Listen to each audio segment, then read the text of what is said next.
నమస్తే, welcome to health file. Varicose veins అంటే ఏంటి, వారికోస్ వెయిన్స్ కి చికిత్సా మార్గాలు ఏ విధంగా ఉంటాయి మనకు తెలియజేసేందుకు మనతో పాటు ఉన్నారు Avis hospital senior interventional radiologist doctor Raja V Koppal గారు. ఆయన అడిగి తెలుసుకుందాం. నమస్తే డాక్టర్ గారు. నమస్కారం అండి. ఫస్ట్ ఆఫ్ ఆల్, ఈ మధ్య ఎక్కడ చూసినా కూడా ఈ వారికోస్ వెయిన్స్ గురించి ఎక్కువ వింటున్నాం. అసలు ఏంటండి ఈ వారికోస్ వెయిన్స్ రావడానికి కారణాలు ఏంటి? రైట్. సో ఈ వారికోస్ వెయిన్స్ గురించి మనం ఎక్కువగా ఎందుకు వింటున్నాం? ఏమన్నా మధ్యన దీని తీవ్రత పెరిగిందా అంటే దానికి ఆన్సరు ఈ మధ్య ఏం తీవ్రత పెరగలేదండి. ఈ వారికోస్ వెయిన్స్ ఎన్నో ఏళ్లుగా, కొన్ని సంవత్సరాలు, కొన్ని వేల సంవత్సరాలుగా కూడా మన హ్యూమానిటీని బాధ పెడుతూ ఉన్నాయి. కాకపోతే ఏంటంటే దీని మీద అవేర్నెస్ బాగా పెరిగింది. So 16 to 20% of people will have varicose veins. So మనం రోడ్డు మీదకి వెళ్తూ సగటున 100 మందికి చెక్ చేసి శాంపుల్గా చెక్ చేస్తే అందులో 16 నుంచి 20 మందికి వారికోస్ వెయిన్స్ ఉంటాయి. ఇంకో విధంగా చెప్పాలంటే కళ్ళలో వచ్చే క్యాట్రాక్ట్ వ్యాధి కన్నా ఈ వారికోస్ వెయిన్స్ ఇంకా మోర్ కామన్ డిసీజ్. మరి ఇంత కామన్ డిసీజ్కి సరిపోయిన అవగాహన ఉండేదా అంటే ఒకప్పుడు ఉండేది కాదు. మనం ఫర్ ఎగ్జాంపుల్ రెండు ఉభయ రాష్ట్రాలు కలుపుకొని చూసుకుంటే ఈ వారికోస్ వెయిన్స్ సరిగ్గా ట్రీట్ చేసే డాక్టర్స్ సంఖ్య ఒక 5-6 వరకు కూడా ఉండదు. అలాంటిది మనం ఇది ఉభయ రాష్ట్రాల్లో చూసుకుంటే కార్డియాలజిస్టులు కనీసం 500 మంది ఉంటారు.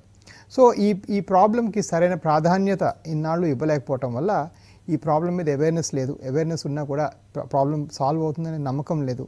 అవి రెండు ఉంటే కూడాను పాత రకం ఆపరేషన్లు, ఇలా చాలా పెయిన్ఫుల్ ఆపరేషన్స్ చేసుకోవటం వల్ల కొంతమందికి ప్రాబ్లం రివర్స్ అవ్వటం, పెరగటం అట్లాంటివి జరిగితే వాళ్ళకి దాని మీద ఆ ఉన్న నమ్మకం కూడా పోవటం జరిగేది. ఈ గత 6 ఏళ్ళుగా మేమేం చేసామంటే ఈ వారికోస్ వెయిన్స్ బాగా అవేర్నెస్ పెంచాం. ఎవిస్ హాస్పిటల్స్ అనేది ఈ వారికోస్ వెయిన్స్లో చాలా అగ్రగామిగా నిలిచింది. మేము చాలా వందల కొద్ది క్యాంపులు, రకరకాల బ్రాంచెస్ పెట్టాం. ఇప్పుడు మాకు దగ్గర 18 బ్రాంచీలు ఉన్నాయి మాకు 5 రాష్ట్రాల్లో. సో ఈ పద్ధతిలో ఏంటంటే ప్రాబ్లం మీద అవేర్నెస్ బాగా పెంచడం వల్ల అందరూ కూడా అవేర్నెస్ పెరిగి ఈ ప్రాబ్లం మీద ఎక్కువగా ఈ మధ్య వింటున్నాం. సో నేను వచ్చినప్పటికీ నేను ఫస్ట్ లేజర్ మిషన్ ఇండియాకి తీసుకురావాల్సి వచ్చింది. అప్పట్లో ఇవి కూడా లేదు. అలాంటిది ఇప్పుడు ఓన్లీ జూబ్లీ హిల్స్ ఏరియాలో కనీసం 10 మంది డాక్టర్స్ చేస్తూ ఉన్నారు. ఇది మంచి విషయమే. ఈ imitation is excellent for us. At the same time ఏంటంటే ఈ వారికోస్ వెయిన్స్ చేయడానికి ఆ ఇనఫ్ ఎక్స్పీరియన్స్, ఆ నెంబర్ ఆఫ్ కేసెస్ అవి చేస్తున్న కొద్దే ఆ రిజల్ట్స్, అవుట్కమ్స్ బాగుంటాయి. సార్, ఈ వారికోస్ వెయిన్స్ ట్రీట్మెంట్ విషయానికి వస్తే అవిస్ హాస్పిటల్ అంటేనే బెస్ట్ ట్రీట్మెంట్ ఈ వారికోస్ వెయిన్స్ కనే పేరు వచ్చింది. సో ఎందుకు, ఎలా వచ్చింది సార్? ఇంతకీ మీ స్పెషాలిటీ ఏంటి? సో నేను ఒక వాస్కులర్ ఇంటర్వెన్షనల్ రేడియాలజిస్ట్ అండి. అంటే రేడియాలజీలో మనం చేసే టెక్నాలజీస్ ఏవైతే అల్ట్రాసౌండ్, సిటీ స్కాన్, యాంజియోగ్రఫీ ఇవన్నీ ఉంటాయో వాటితోని పేషెంట్లకి జబ్బులు నయం చేసే ఫెలోషిప్ అంటే ట్రైనింగు నేను ఫారెన్లో అమెరికాలో పొంది 12 ఏళ్ళు అక్కడ పనిచేసి నా భారతదేశానికి వెనక్కి వచ్చి ఈ హాస్పిటల్ స్టార్ట్ చేసాం. ఇలా స్టార్ట్ చేసినప్పుడు అసలు నేను 2015లో హాస్పిటల్ స్టార్ట్ చేసినప్పటికీ వాస్కులర్ సమస్యలు మాత్రమే ట్రీట్ చేసే ప్రైవేట్ హాస్పిటల్ భారతదేశంలో లేదు. అలాంటి హాస్పిటల్ పెట్టడమే ఒక అప్పట్లో గొప్ప అయితే, అలాగ అందులో స్పెషలైజ్ చేసి ఆబ్వియస్లీ ఈ వారికోస్ వెయిన్స్ వాస్కులర్ సమస్యల్లో మేము అగ్రగంగా నిలిచాం. ఎందుకంటే మేము ఇంకేమీ చేయం, ఇంకా వేరే ట్రీట్మెంట్లు ఏం చేయం. సో ఈ రోజుల్లో ఏంటంటే కళ్ళ హాస్పిటల్స్, ఓన్లీ కళ్ళకి ట్రీట్ చేసే హాస్పిటల్స్, ఈఎన్టీ అలాగా ఈ వాస్కులర్ కూడాను ఓన్లీ స్పెషలిస్ట్ హాస్పిటల్స్కి వెళ్తేనే మీ ట్రీట్మెంట్ ఇంకా పరిపూర్ణంగా అయ్యే అవకాశం ఉంటుంది.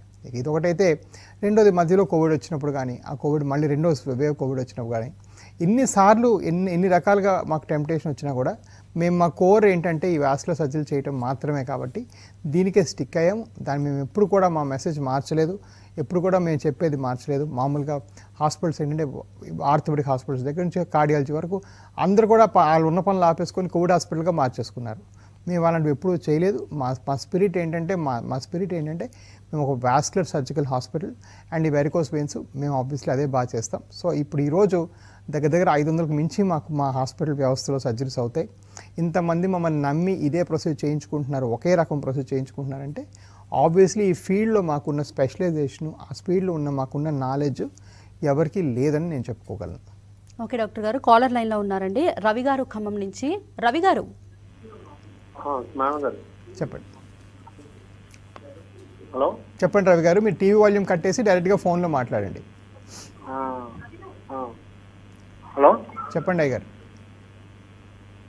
ఇట్లా మా మిస్సెస్కి కాళ్ళు. హలో చెప్పండి అయ్య గారు, వింటున్నాను. అయితే కాళ్ళు నరాలు వాపొచ్చి ఇట్లా నొప్పులు వస్తున్నాయి సార్, బిళ్ళలు కట్టి. అలాగే. సో ఈ నరాలు అయితే మీరు ఏదైతే చెప్తున్నారో వాటిని యాక్చువల్లీ సిరలు అంటారు. ఈ సిరలు వాచడం అనేది 199 పాళ్ళు వారికోస్ వెయిన్స్లోనే జరుగుతుంది. సో దానికి చిన్న లేజర్ అనే ఆపరేషన్ చేస్తే పూర్తిగా తగ్గిపోతుంది. మీ మిస్సెస్ని తీసుకొని రండి. మా హైదరాబాద్లో ఏంటంటే వచ్చిన ప్రతి వాళ్ళకి స్కానింగ్ అనేది ఫ్రీగా చేస్తాం. వారెవరు కూడాను ఏదైతే వారికోస్ వెయిన్స్ చేయాల్సిన టెస్ట్, కలర్ డాప్లర్ టెస్ట్ ఉంటుందో అది దగ్గర దగ్గర 35,000కి మించి పేషెంట్స్కి మేము ఫ్రీగా చేసాం. సో మీరు వారిని కూడా తీసుకురండి, మొత్తం చెక్ చేసి ఇది వారికోస్ వెయిన్స్ వల్ల వచ్చిన నొప్పులా కాదా అని మేము డయాగ్నోస్ చేసి ఎలా ట్రీట్ చేయాలో చెప్పి పంపించడం జరుగుతుంది. డాక్టర్ గారు, సాధారణంగా కొన్ని ట్రీట్మెంట్స్కి కొన్ని డిసీజెస్ ఉన్న వాళ్ళు దూరంగా ఉంటుంటారు. సో ఏ డిసీజెస్తో బాధపడుతున్న వారు ఈ చికిత్సకు దూరంగా ఉండాలంటారు? రైట్.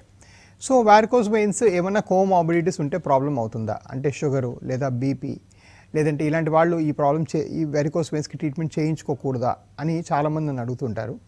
ఈ షుగర్ని వాళ్ళకి ఏంటంటే మెయిన్ భయం ఏంటంటే ఎక్కడైనా కట్ చేస్తే కుట్లు పడవేమో, కుట్లు మానవేమో, లేకపోతే ఏమైనా మత్తు ఇచ్చేటప్పుడు ఏమైనా డ్యామేజ్ అవుతుందేమో ఇట్లాంటి భయాలు ఉంటాయి. ఇలాంటి భయాలు ఏమి ఉండక్కర్లేదు. మేము ఇప్పుడు చేసే కొత్త లేజర్ ప్రకారం ఏంటంటే ఎక్కడ కట్ చేయడం కానీ, కుట్లు వేయడం కానీ, మత్తు తీయటం కానీ ఇవేవి లేకుండా లోపల చిన్న సూది మార్గంలో చేస్తాం. సో ఈ కుట్లు మానవనో లేకపోతే మీకు మత్తు ఇస్తే తేరుకోరనో ఇట్లాంటి భయాలు ఏమి ఉండవు. సో జనరలైజ్గా ప్రీ అనెస్థెటిక్ చెకప్కి ఒక 100 కొద్ది టెస్టులు చేస్తారు. అవేవి కూడా మేము చేయకుండా యాక్చువల్ చిన్న టెస్ట్ చేసేస్తాం. ఎందుకంటే మా ప్రొసీజర్ వర్చువలీ లోకల్ అనెస్థెటిక్లో జరిగే ప్రొసీజర్ కాబట్టి ఈ షుగర్ను వాళ్ళు బేసిక్గా చేసుకోవచ్చు. వాళ్ళకి ప్రాబ్లం ఈ షుగర్ వ్యాధి వల్ల ఈ ప్రొసీజర్కి ఎటువంటి ఆటంకం లేదు. పైపెచ్చు ఏంటంటే నన్ను అడిగితే మనం అనుకుంటున్నాం ఇందాక వారికోస్ వెయిన్స్లో కాళ్ళలో పుళ్ళు పడే అవకాశం ఎక్కువని. ఒకవేళ షుగర్ ఉన్న వాళ్ళకి ఇలా పుళ్ళు పడ్డాయంటే ఇంకా కష్టమవుతుంది ట్రీట్మెంట్ చేయడం. సో నన్ను అడిగితే షుగర్ ఉన్న వాళ్ళు ఇంకా తొందరగా ఈ ప్రాబ్లమ్ని సాల్వ్ చేసుకోవడం బెటర్. అదేవిధంగా బీపీ ఉన్నవాళ్ళు లేదా థైరాయిడ్ ఉన్న వాళ్ళకి అసలు ఎటువంటి రిస్ట్రిక్షన్స్ కూడా లేవు, నిక్షేపంగా ప్రొసీజర్ చేసుకోవచ్చు. అగైన్ ఈ షుగరు బీపీ థైరాయిడ్ ఇవన్నీ కూడా ఏంటంటే మీకు మత్తిస్తే తేరుకోరేమో అనే భయానికి వాళ్ళంతా చెప్తా ఉంటారు. ఈ ప్రొసీజర్లో మాకున్న బ్రాండ్ న్యూ మిషన్స్ మేము అంటే కొంతమంది లేజర్ చేసే డాక్టర్స్ బాగా మత్తిచ్చి చేస్తారు. మాకు అలా అవసరం లేదు. ఎందుకంటే ఆ మిషన్స్ బ్రాండ్ న్యూ కాబట్టి చిన్న సూది పెట్టి చేయడం కాబట్టి ఆ లేటెస్ట్ క్వాలిటీ ఎక్విప్మెంట్ వాడుకుంటే అసలు ఈ ప్రొసీజర్ చాలా ఈజీగా చేసుకోవచ్చు. డాక్టర్, ఈ కాళ్ళలో సిరల వాపుకి మందులు సాక్సులు సరిపోవంటారా? రైట్. సో కాళ్ళలో సిరల వాపు లేదంటే వారికోస్ వెయిన్స్ లేదంటే కాళ్ళు నల్ల పట్టడం, కాళ్ళలో పుళ్ళు పట్టడం, కాళ్ళు నొప్పులు వేయటం వీటన్నిటికీ ఏంటంటే మందులు ఏంటి అని చాలామంది నన్ను అడుగుతుంటారు. ఇక్కడ గుర్తుపెట్టుకోవాల్సిన విషయం ఏంటంటే ఈ కాళ్ళలో బయలుదేరిన రక్తం పైకి వెళ్తూ కొన్ని కవాటాలు చెడిపోవడం వల్ల బ్లడ్ కిందకు వచ్చింది. ఈ కవాటాలు ఏదో మాత్రం బెళ్ళలో వేసుకుంటే నార్మల్గా బాగా అయ్యే అవకాశం లేదు. సో ఇక్కడ ఒక మెయిన్లీ ఇది ఒక ఫిజిక్స్ ప్రాబ్లం. దీన్ని ఈజీగా కెమికల్స్తోని కెమిస్ట్రీతో సాల్వ్ చేయడం చాలా ఈజీ కాదు. మరి ఏం మందులు ఉన్నాయి అంటే మన గవర్నమెంట్ అప్రూవ్ చేసింది ఒక టాబ్లెట్ ఉంది, డాఫ్లాన్ అనేది. కొంతవరకు ఆ డాఫ్లాన్ తీసుకుంటే కాస్త బెనిఫిట్ ఉంది. అది జస్ట్ ఒక చెట్ల మందు ఎక్స్ట్రాక్ట్. సో దానివల్ల పెద్దగా బెనిఫిట్ ఉండదు, 2-3% వరకు బెనిఫిట్ వస్తుంది. దీనికి మించి మీరు వారికోస్ వెయిన్స్ కోసం తీసుకుంటున్న ప్రతి మందు కూడా వేస్ట్ అని చెప్పాలి. చాలామంది నర్వ్స్ ప్రాబ్లం అనుకుని న్యూరోకైండ్, న్యూరోస్టాబ్ ఇట్లాంటి మందులు పెడుతుంటారు. చాలామంది ఏంటంటే ఈ వెయిన్స్ ఉబ్బిన వెయిన్స్ నరాలు అనుకొని న్యూరలాజికల్ ట్రీట్మెంట్లు, ఫిజియోథెరపీ కూడా చేస్తుంటారు. అన్నిటి వల్ల ప్రాబ్లం పెరుగుతూనే ఉంటుంది. అన్నిట్లోకి వర్స్ట్ ఏంటంటే పెయిన్ కిల్లర్స్. చాలామంది పేషెంట్స్ వచ్చి నాకు పెయిన్ కిల్లర్ రాసేయండి అని చెప్తారు. అధికంగా పెయిన్ కిల్లర్స్ తింటే కిడ్నీలు పోవటం లేదంటే కడుపులో గ్యాస్ ప్రాబ్లమ్స్ రావటం మరే ఇతర సమస్యలకైనా దారితీస్తాయి. సో అనవసరంగా అవసరం లేకుండా వేరే సమస్య అని తెలుసు కూడా దాన్ని వేరే విధంగా సాల్వ్ చేయాలని తెలుసుకొని కూడా ఈ పెయిన్ కిల్లర్స్ తీసుకోవడం చాలా దురదృష్టకరం. ప్రపంచంలో కన్నా మన దగ్గర 12 రెట్లు ఎక్కువ కిడ్నీ ఫెయిల్యూర్ కారణం డ్రగ్ ఇండ్యూస్డ్ నెఫ్రాపతి, అంటే మందుల వల్ల కిడ్నీలు చెడిపోవడం అనేది ప్రపంచం కన్నా మన దగ్గర 12 రెట్లు ఎక్కువగా చూస్తున్నాం. సో ఇవన్నీ ప్రాబ్లమ్స్ అండి. వీటి మీద మీరు కొంచెం అప్రమత్తంగా ఉండాలి. ఊరికే మీరు ఏదో లోకల్ డాక్టర్స్ ఇచ్చిన మందులు అనవసరంగా తీసుకోకూడదు. దీన్ని టెస్ట్ చేయించుకోవాలి. టెస్ట్ చేసుకొని ప్రాబ్లం ఉంటే ప్రాబ్లమ్ సాల్వ్ చేసుకుంటేనే తగ్గుతుంది. నెక్స్ట్ పార్ట్ ఏంటంటే సాక్సుల వల్ల ఏంటంటే మీ సాక్సులు సరిపోయిన సైజు ఉంటే మీకు సరిపోయిన ఎర్లీ వారికోస్ వెయిన్స్ అంటే వెయిన్స్ కనిపించిన స్థితిలో ఈ సాక్స్ వేసుకుంటే కొంతవరకు ప్రయోజనం ఉంటుంది. ఆ వెయిన్స్ నొక్కి పెడితే పెరగకుండా ఉంటాయి. కానీ గుర్తుపెట్టుకోవాల్సిన విషయం ఏంటంటే ఈ సాక్స్ జీవితాంతం వేసుకోవాలి, ఒక్కరోజు కూడా ఆపడానికి లేదు. నా దగ్గర చాలామంది పేషెంట్స్ వచ్చి వారమో 10 రోజులు వాడేసాను తగ్గిపోలేదు ఎందుకు అని అడుగుతుంటారు. అట్లా తగ్గే అవకాశం ఛాన్స్ లేదు అనమాట. ఇది కంపల్సరీగా లైఫ్ లాంగ్ వేసుకోవాలి. సో చాలామంది ఆ లైఫ్ లాంగ్ వేసుకోలేక మధ్యలో అర్ధాంతరంగా ఆపేస్తారు. అలాంటప్పుడు పనిచేయవు. మూడోది ఏంటంటే ఈ సాక్స్ ఇచ్చేటప్పుడు వాళ్ళకి ఇచ్చే డాక్టర్లు కూడా మొత్తం పేషెంట్ లైఫ్ స్టైల్ని కూడా కొంచెం మైండ్లో పెట్టుకొని ఇవ్వాలి. చాలామంది పేషెంట్స్ మార్కెటింగ్ జాబ్స్, బాగా తిరిగే ఉద్యోగాలు, ఫార్మర్స్, రైతులు ఇలాంటి వాళ్ళందరికీ సాక్స్ వేసుకొని చెప్తే అది ఈజీ కాదు. దాన్ని చాలా నాళ్ళు వేసుకోవాలి, చాలా కష్టం, అది మెయింటైన్ చేయడం, చిరిగిపోతూ ఉంటాయి, కాస్ట్లీగా ఉంటాయి. సో ఇవన్నీ కూడా మైండ్లో పెట్టుకొని చేసుకోవాలి. ఓకే, దీనికి సర్జరీ ప్రొసీజర్ ఏంటో తెలుసుకుందాం చిన్న బ్రేక్ తర్వాత. స్టే విత్ కాలర్ లైన్లో ఉన్నారంటే విజయ్ కుమార్ గారు విజయవాడ నుంచి. విజయ్ కుమార్ గారు, మీ సమస్య ఏంటో చెప్పండి, డాక్టర్ గారు ఉన్నారు. ఓకే అండి, చెప్పండి. హలో, టీవీ వాల్యూమ్ కట్టేసి మీరు డైరెక్ట్గా ఫోన్లో మాట్లాడండి. నమస్కారం డాక్టర్ గారు. అయ్యారు నా పేరు విజయ్ కుమార్ అండి. విజయవాడలో సార్ మిమ్మల్ని కలిశాను సార్. అయ్యా చెప్పండి. నా పేరు విజయ్ కుమార్ అండి. విజయవాడలో సార్ కలిశాను మిమ్మల్ని. విజయ్ కుమార్ గారు డైరెక్ట్ గా ఫోన్ లో మాట్లాడండి, టీవీ చూస్తూ మాట్లాడొద్దు. చెప్పండి ప్రశ్న అడగండి. నా పేరు విజయ్ కుమార్ అండి. విజయవాడలో మిమ్మల్ని కలిశాను సార్ ఒకసారి ఒక సందర్భంలో. అలాగే నాకు బైక్ మీద వెళ్ళేటప్పుడు పడిపోయానండి. పాదం మీద సైలెన్సర్ కాలి ఇబ్బంది పడ్డానండి. అలాగే అది బయట వేరే డాక్టర్ దగ్గర చూపించుకుంటే తగ్గలేదని చెప్పేసి వెరికోజ్ ఏమని చెప్పేసి మీ దగ్గరికి వచ్చి మిమ్మల్ని సంప్రదించానండి. అలాగే మీరేమో దాని అదే అని చెప్పేసి అన్నారు. అలాగే అది కొన్ని మెడిసిన్స్ కూడా రాసి ఇచ్చారు నాకు మీరు. అలాగే ఆ మెడిసిన్స్ వాడాను, కానీ ఇప్పటివరకు ఇంకా వెరికోజ్ లక్షణాలు అనేది కనపడలేదండి. వెరికోజ్ వెయిన్స్ మెడిసిన్స్ వల్ల తగ్గదు. మీకు ఆపరేషన్ చెప్పుంటాను, తాత్కాలికంగా మందులు రాసి ఉంటాను. సో నేను అదే చెప్తున్నాను, మెడిసిన్స్తో ఇది తగ్గే వ్యాధి కాదు ఫస్ట్ ఆఫ్ ఆల్. రెండోది మీరు చెప్పారే ఈ సైలెన్సర్ తగిలితే దెబ్బ తగిలి మానలేదండి. సైలెన్సర్ తగిలితే మామూలుగా ఇప్పుడు నాకు తగిలింది అనుకోండి సైలెన్సరు 3-4 రోజుల్లో తగ్గిపోతుంది. మీకు ఎందుకు మానట్లేదు అంటే అది ట్రివియల్ ట్రామా, అంటే ఆ ఏరియాలో రక్త ప్రసరణ సరిగా లేదు. ఆ చిన్న దెబ్బ తగిలితే కూడా ఆ తట్టుకునే శక్తి ఆ కాళ్ళలో పోయింది. అది ఎందువల్ల పోయిందంటే రక్త సరఫరా వ్యవస్థ లోపిస్తోంది. ఆ రక్త సరఫరా వ్యవస్థ బాగు చేయకుండా మనం ఏం చేయలేం. సో మీకు ఫర్ ఎగ్జాంపుల్ విజయవాడ ఏమవుతుందంటే యూజువల్గా నేను ప్రతి 2 వారాలకు ఒకసారి వస్తాను, తాత్కాలికంగా మందులు తీసుకొని ఆపరేషన్ చేయించుకోమని చెప్పడమో, లేదంటే ఈ మందులు తీసుకొని కొంచెం తగ్గినాక వస్తే మళ్ళీ అప్పుడు ఆపరేషన్ చేద్దామని చెప్పడం జరుగుతుంది. ఓన్లీ మందులతో నిజంగా మీకు వారికోస్ వెయిన్స్ ఉండి మా జూనియర్ డాక్టర్ అక్కడ పవన్ అనే డాక్టర్ గారు మీకు స్కాన్ చేసి ఉంటారు. వారు ఒకవేళ మీకు స్కాన్ చేసి మీకు కంపల్సరీగా వారికోస్ వెయిన్స్ ఉన్నాయి అంటే అది మీకు మందులతో తగ్గే అవకాశం లేదు. షోలో కూడా నేను అదే చెప్తున్నాను. సో ఎక్కడో కమ్యూనికేషన్ గ్యాప్ వచ్చింది. తమరు రండి, వచ్చే ఆదివారం ఉంటాను, 15వ తారీఖున ఉంటాను, తమరు వచ్చి చూపించండి, దాన్ని సరైన ట్రీట్మెంట్ చేసి పంపిస్తాం. రైట్, నెక్స్ట్ మంగళగిరి నుంచి మహేష్ గారు ఉన్నారు ఫోన్ లైన్లో. మహేష్ గారు మాట్లాడండి డాక్టర్ గారితో. హలో చెప్పండి మహేష్ గారు. సార్ నాకు ఈ హోమియోపతిలో వాడుతున్నా సార్, పుండు పడింది. అలాగే హలో చెప్పండి. అదే హోమియోపతి వాడుతున్నా సార్, నేను పుండు పడింది. సమస్య అంటే కొంచెం పెద్దదిగా ఉంది. సుమారు 6 నెలల నుంచి వాడుతున్నా మెడిసిన్ హోమియో కేర్. అలాగే అది నాకు ఇంకా ఏమి అంటే పెయిన్ అది తగ్గలేదు. సో నాకు తెలిసింది అలోపతి వైద్యం. నాకు తెలిసిన వైద్యం ప్రకారం మీరు తీసుకునే హోమియోపతి ఆ బిళ్ళల వల్ల మీకు ఈ పుండు ఎట్టి పరిస్థితుల్లో ఎప్పటికీ తగ్గే అవకాశం లేదు. అది నేను నొక్కి వక్కాళ్ళించి రాసి ఇవ్వగలను. సో మీరు ఒకసారి డెఫినెట్గా ట్రీట్మెంట్కి రావాలి. ఆ ట్రీట్మెంట్ చేసినప్పుడు ఆ లోపల రక్త సరఫరా వ్యవస్థ ఎలా ఉంది, ఆ పుండున్న ఏరియాలో రక్తం సరిగా రాకపోతే ఆ పుండు హీల్ అవ్వదు. Simple as that. కొన్నిసార్లు వేరే కారణాల వల్ల కూడా హీల్ అవ్వదు. దానికి ఏదో ఇన్ఫెక్షన్ ఉండటమో, లేకపోతే ఆ పుండుని సరిగా ట్రీట్మెంట్ చేసుకోకపోవడమో, సరిగా బ్యాండేజ్ చేయకపోవడం, మరే కారణాల వల్ల కూడా అవ్వచ్చు. కానీ ఏ కారణం వల్ల ఐడెంటిఫై చేయాలి. కాళ్ళలో పుళ్ళు మాకు పెద్ద విభాగం ఉంది, వూండ్ కేర్ డిపార్ట్మెంట్ అని. ఇది పరిపూర్ణంగా కంప్లీట్గా తగ్గించవచ్చు. మా వూండ్ హీలింగ్ రేట్స్ 95%కి అబోవ్ ఉంటాయి మా హాస్పిటల్లో. సో మీరు డెఫినెట్గా రండి, చూపించండి. ఈ ఆదివారం నేను ఉంటాను విజయవాడలో, రండి. నాకు తెలిసినంత వరకు నాకు తెలిసిన వైద్య అంటే సిస్టమ్ ఆఫ్ మెడిసిన్లో ఈ హోమియోపతి చక్కెర బిళ్ళలకి తగ్గే అవకాశం లేదు. సార్ మరి వారికోస్ వెయిన్స్కి లేజర్ సర్జరీ ట్రీట్మెంట్ ప్రాసెస్ ఏ విధంగా ఉంటుందండి? అంటే ఎంత సమయం పట్టొచ్చు, ఎన్ని రోజులు ఉండాల్సి వస్తుంది హాస్పిటల్లో? రైట్. సో ఈ వారికోస్ వెయిన్స్కి మనం లేజర్ చేద్దాము అని డిసైడ్ చేసుకుంటే దానికి ఏం చేయాలంటే మా దగ్గర దానికి ఎటువంటి వేరే ప్రిపరేషన్ ఏమి ఉండదు. ఏ పేషెంట్ ఎప్పుడన్నా వచ్చి ఓపీలో చూపించుకొని కూడా సేమ్ డే ప్రొసీజర్ చేయించుకోవచ్చు. ఒక చిన్న సూది పెట్టి లోపలికి ఒక వైర్ పంపించి లోపలే వెయిన్స్ అన్ని కరిగించేస్తాం. ఇలా కరిగిపోతే మొత్తం బ్లడ్ ఫ్లో అంతా నార్మలైజ్ అయిపోతుంది. ఆ వెయిన్స్ అన్ని పూర్తిగా కరిగిపోతాయి. ఇది ఒక మా హాస్పిటల్లో మా దగ్గర ఉన్న కొత్త మెషిన్స్ ప్రకారం చేస్తే ఇది ఒక 8 నిమిషాల ఆపరేషన్. ఇదేం నెక్స్ట్ డే నుంచి పనులన్నీ చేసుకోవచ్చు. ఎక్కడ కట్ చేయడం, కుట్లేయడం, మత్తీయడం ఉండదు కాబట్టి సేమ్ డే ఇంటికి వెళ్ళిపోవచ్చు. ఎటువంటి ఆహార పరిమితులు ఏం లేవు, రెస్ట్ ఏం తీసుకోవాల్సిన అవసరం లేదు, అన్ని పనులు చేసుకోవచ్చు. సో ఇది చాలా సింపుల్ ప్రొసీజర్. ఎందుకంటే ఆ టెక్నాలజీ అంత మోడర్న్గా ఉంది, అన్ని వేల ఆపరేషన్స్ చేసిన ఎక్స్పీరియన్స్ ఉంది కాబట్టి చాలా సింపుల్ ప్రొసీజర్. వెంటనే నయమైపోయే అవకాశం చాలా ఎక్కువగా ఉంది. మరి ఆ కాళ్ళలో నరాల వాపు కానీ ఆ మచ్చలు కానీ తగ్గడానికి ఎంత టైం పట్టొచ్చండి? ఇది చాలా మంచి ప్రశ్న అడిగారు. సో బేసిక్గా నేను చాలాసార్లు టీవీ షోలో చెప్తూ ఉంటాను 8 నుంచి 10 నిమిషాల్లో ఇంటికి అయిపోతుంది, ఆయన 2 గంటలకు ఇంటికి వెళ్ళిపోవచ్చు అని. నా ఉద్దేశం అలా చెప్తే ఏంటంటే ఈ వెరికోస్ వెయిన్స్ అయిన తర్వాత ఈ వెరికోస్ వెయిన్స్ మేము చేసిన ఆపరేషన్ పరంగా మీకు ఎటువంటి జాగ్రత్తలు లేవు, మీరు 15 నిమిషాలు 20 నిమిషాలు వెళ్ళిపోవచ్చు అనేది నా కాన్సెప్ట్.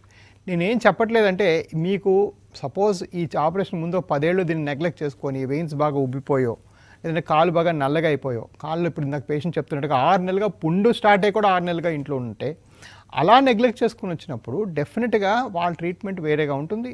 ఈ లేజర్ చేసిన తర్వాత 2-3 రోజులు ఒకరోజు హాస్పిటల్లో ఉంచి నెక్స్ట్ డే నుంచి మందులు పెట్టి తరచూ హాస్పిటల్కి వచ్చి పుండుకు బ్యాండేజ్లో ఏవో వేసి తగ్గించడం చేయాలి. సో అది ఎలా చేయాలనేది మీ స్టేట్ బట్టి కూడా మారుతుంది, మీ స్థితి బట్టి కూడా మారుతుంది. ఫర్ ఎగ్జాంపుల్ కాళ్ళలో బాగా నల్లటి మచ్చలు వచ్చేసాయి అనుకోండి, కాళ్ళు బాగా నల్లగా అయిపోయింది అనుకోండి, ఆ నలుపు ఈ ఆపరేషన్ చేసిన తర్వాత సక్సెస్ఫుల్గా చేసిన తర్వాత కూడా ఆ నలుపు తగ్గడానికి 1 నుంచి 6 నెలలు పడిన సందర్భాలు ఉన్నాయి. కొన్నిసార్లు ఏడాది దాకా కూడా పడుతుంది ఆ నలుపు పోవడానికి. అలానే కాళ్ళలో పుండు పడింది అనుకోండి, చిన్న పుండు ఫ్రెష్గా మనం పట్టుకున్నామంటే ఒక వారం 10 రోజులు లేదా నెలలో తగ్గిపోతుంది. అలానే కాళ్ళలో పుండు పెద్దగా ఈ 6 నెలలు 8 నెలలు దాన్ని వదిలిపెట్టి నెగ్లెక్ట్ చేస్తే ఆ పుండు హీల్ అవ్వడానికి కనీసం ఏడాది పడుతుంది. సో ఇవన్నీ కూడా ఏంటంటే మీరు వచ్చే స్థితి బట్టి కూడాను ఆ ట్రీట్మెంట్ అంతే, ట్రీట్మెంట్లో పెద్ద వ్యత్యాసం లేదు, కానీ మీరు వచ్చిన స్థితిగతులు బట్టి మీ టోటల్ రికవరీ పీరియడ్ అనేది కూడా చాలా సిగ్నిఫికెంట్గా మారిపోయే అవకాశం ఉంది. ఓకే, మరి వెరికోస్ వెయిన్ సర్జరీలో లేజర్ అబ్లేషన్ అనే మాట వింటుంటాం, అంటే ఏంటి సార్? రైట్. సో ఇప్పుడు మనం మాట్లాడామే, చిన్న సూది పెట్టి మనం ఏ స్కానింగ్ అయితే ఐడెంటిఫై చేసి ప్రాబ్లం మనం కనుక్కున్నామో అదే స్కానింగ్ చేసుకుంటూ లోపలికి వైర్ పంపించి వెయిన్స్ని కరిగించే ప్రక్రియ ఏదైతే ఉంటుందో దాన్ని లేజర్ అంటారు. అంటే లేజర్ అంటే హీట్తోని మనం కరిగిస్తాం. ఏదైతేనేమి హీట్లో మనం గమనించిన విషయం ఏంటంటే మోడర్న్ వాస్కులర్ సర్జరీ అంతా కూడా, అంటే ఈ రోజుల్లో చేసే వాస్కులర్ ప్రొసీజర్స్ అన్నీ కూడాను రక్తనాళం చేసేవి. So main endovascular. So endovascular పద్ధతినే మీరు ఎప్పుడూ చూస్ చేసుకోవాలి. కాళ్ళలో రక్తం బ్లాక్ అయింది అనుకోండి, స్టెంట్ పద్ధతిలో చూస్ చేసుకోవాలి. ఈ రోజుల్లో బైపాస్ కానీ లేకపోతే ఓపెన్ సర్జరీ కానీ కట్ చేసి తీయటం కానీ దానికి అంతగా రోల్ లేదు, ఎందుకంటే మోడర్న్ టెక్నాలజీలో ఈజీగా చేసి పంపించవచ్చు కాబట్టి. మరి వెరికోస్ వెయిన్స్ అందరికీ వస్తుందా అండి? ఎక్కువగా మగవాళ్ళలో చూస్తుంటాం, ప్రత్యేకమైన కారణం ఏమైనా ఉందా? ఇన్ఫ్యాక్ట్ వెరికోస్ వెయిన్స్ ఆడవాళ్ళలో ఏళ్లలో ఎక్కువగా మనం చూస్తాం. యాక్చువల్గా 60% మంది మల్టీపారస్ విమెన్, అంటే 1 లేదా 2 ప్రెగ్నెన్సీస్ తర్వాత 30 నుంచి 60 వయసు వాళ్ళు ఆడవాళ్ళలో మనం అధికంగా వెరికోస్ వెయిన్స్ చూస్తాం. అది ఆల్మోస్ట్ 60% ఉంటుంది, 40% మగవాళ్ళలో ఉంటుంది. కొంచెం ఆ ప్రజెంటేషన్లో ఇంకో వ్యత్యాసం ఏంటంటే లేడీస్లో పెయిన్, తొడల నొప్పి, పిక్కల నొప్పి, లేవంగానే కాస్త పిక్కలు పట్టుకున్నట్టు అనిపించడం, కాలు బరువు ఎక్కడం, కాళ్ళు తిమ్మురులు రావడం, ఇట్లాంటి ప్రజెంటేషన్తో లేడీస్ ప్రజెంట్ చేస్తారు. జెంట్స్ యూజువల్గా ఏంటంటే కాళ్ళు బాగా నల్లగా అవటం, కాళ్ళు పుళ్ళు పట్టడం, మొదట్లో వాళ్ళకి నొప్పి పెద్దగా ఫీల్ అవ్వరు, అలా దాన్ని కొంచెం అలా డిఫరెంట్ ప్రజెంటేషన్ ఉంటుంది, కలర్ మారటం, వాచిపోవటం, ఇట్లాంటి ప్రజెంటేషన్తో జెంట్స్ ఎక్కువగా వస్తారు హాస్పిటల్కి. ఓకే, లేజర్ సర్జరీ ఎంత శాతం సక్సెస్ అవుతుందండి? సక్సెస్ రేట్ ఎంత? రైట్. సో మనం ఎండోవీనస్ పద్ధతిలో సరిగా మీ చేసే డాక్టర్కి సిగ్నిఫికెంట్ ఎక్స్పీరియన్స్ ఉండి ఆ డాక్టర్ బాగా చేస్తే ఇక్కడ సక్సెస్ రేటు లేజర్ లేకపోతే ఎండోవీనస్ ప్రొసీజర్స్కి దగ్గర 98% ఉంటుందన్నమాట. అంటే 100లో 98 మందికి పూర్తిగా తగ్గిపోతుంది, ప్రాబ్లం మళ్ళీ వెనక్కి వచ్చే అవకాశం లేదు. ఇది ఎందుకు చెప్తున్నానంటే ఇంత బాగా చేసి ఇంత ఎక్స్పీరియన్స్ ఉన్న డాక్టర్స్ కూడా 2%లో మళ్ళీ వెరికోస్ వెయిన్స్ వచ్చే అవకాశం ఉంటుంది. ఇదేదో ఏ ప్రొసీజర్ కూడాను 100కి 100 పాళ్ళు తగ్గిపోతుంది అనే అపోహతో మనం ఏ డాక్టర్ దగ్గరికి వెళ్ళకూడదు. ఇది ఎందుకు ఇంకా ఎక్కువగా చెప్తున్నానంటే చాలామంది ఈ మధ్యన ఇంటర్నెట్లోన వెబ్సైట్లోన చాలా తప్పుడుగా అడ్వర్టైజ్ చేస్తున్నారు. 100% సక్సెస్, 100% అసలు 100% సక్సెస్ అనేది అవకాశమే లేదు. ఏ మెడికల్ ప్రొసీజర్లో కూడా అవకాశం లేదు. ఏ డాక్టర్ కూడా 100% ఏది చేయలేడు. ఇది నేను స్టాంప్ పేపర్ మీద రాసి ఇవ్వగలను. సో ఇది చాలా తప్పుడు అడ్వర్టైజింగ్ నడుస్తుంది. సో నాకు అది వచ్చి చూపించి అడిగితే నాకు హాస్యాస్పదంగా అనిపిస్తుంది. నేను దగ్గర 16,000కి మించి ఆపరేషన్స్ చేశాను. నాన్ని ఎవరు చేసి ఉంటారు భారతదేశంలో. నేను నా ఓన్ ఫ్యామిలీ మెంబర్ వచ్చినా కూడా 98% తగ్గిపోయే అవకాశం ఉంది, మరి 2% మళ్ళీ వచ్చే అవకాశం ఉంటుంది, ఈ జాగ్రత్తలు తీసుకోవాలని చెప్పడం జరుగుతుంది. అలాంటిది నేను ఇది చూసి నవ్వుకోవాలా ఏం చేయాలి నాకు అర్థం కాదు. సో ఇది సక్సెస్ రేట్స్ అనేది కొంతవరకు ఏంటంటే మిస్లీడ్ అవ్వకూడదు. మీకు ఆనెస్ట్గా ఏ డాక్టర్ చెప్తారో, ఏదో క్లియర్గా ఇది అవకాశం ఉంది, ఇది లేదు అని క్లియర్గా చెప్తారో వారిని నమ్మాలి. ఎవరైనా మీకు if you're trying to cell you over cell you like 100% ఇట్లాంటి చెప్తే అస్సలు నమ్మకూడదు. దాని మీద ఇంకా ఫర్దర్ ఇవాల్యుయేషన్ చేసుకోవడం చాలా అవసరం. ఓకే అండి, హైదరాబాద్ నుంచి చంద్రారెడ్డి గారు ఉన్నారు ఫోన్ లైన్లో. చంద్రారెడ్డి గారు, మేడం చెప్పండి. టీవీ చూస్తూ మాట్లాడొద్దు, టీవీ వాల్యూమ్ తగ్గించి డైరెక్ట్ గా ఫోన్ లో మాట్లాడండి. ఆల్రెడీగా వాల్యూమ్ పూర్తిగా. చెప్పండి మీ సమస్య ఏంటో, డాక్టర్ గారు ఉన్నారు.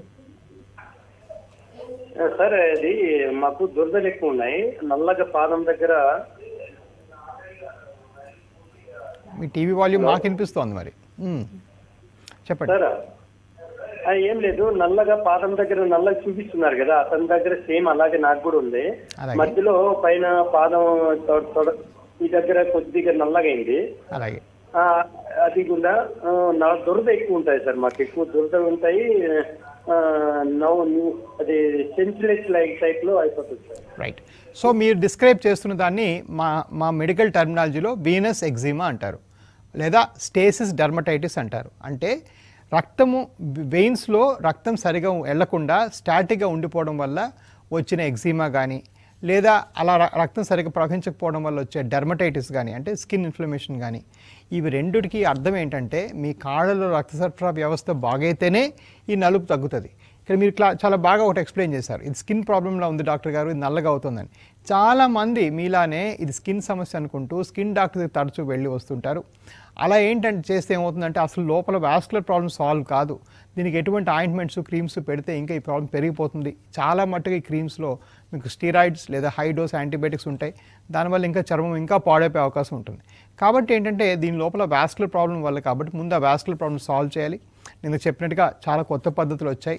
ఇప్పుడు దాకా మనం లేజర్ గురించి మాట్లాడాం. ఇంకా కొత్త పద్ధతి గ్లూ అని వచ్చింది. దానిలో చిన్న సూది పెట్టి ఒక చిన్న బంక్ లాంటిది పెట్టి ఆ వెయిన్స్ని మనం కరిగించేస్తాం.